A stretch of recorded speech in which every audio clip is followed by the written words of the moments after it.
Our reading for this morning is found in Matthew's Gospel and chapter 24. Matthew's Gospel, chapter 24. We're going to begin reading at verse 1. Then Jesus went out and departed from the temple, and his disciples came up to show him the buildings of the temple.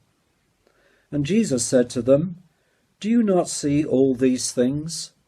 Assuredly, I say to you, not one stone shall be left here upon another that shall not be thrown down." Now, as he sat on the Mount of Olives, the disciples came to him privately, saying, "Tell us, when will these things be?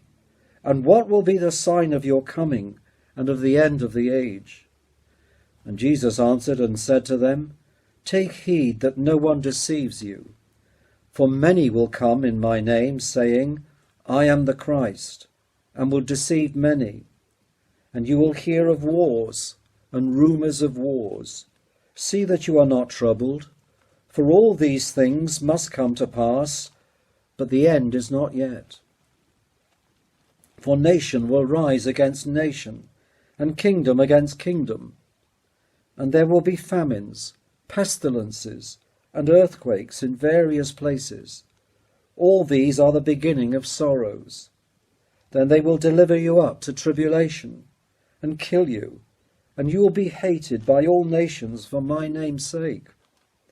And then many will be offended, will betray one another, and will hate one another. And then many false prophets will rise up and deceive many, and because lawlessness will abound, the love of many will grow cold. And he who endures to the end shall be saved. And this gospel of the kingdom will be preached in all the world as a witness to all the nations, and then the end will come."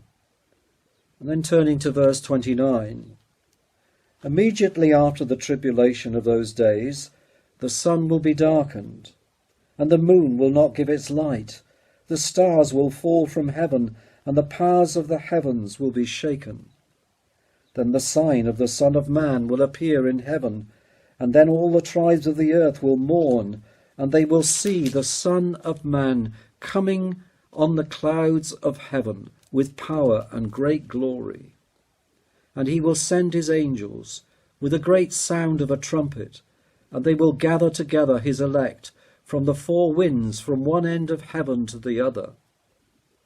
Now learn this parable from the fig tree.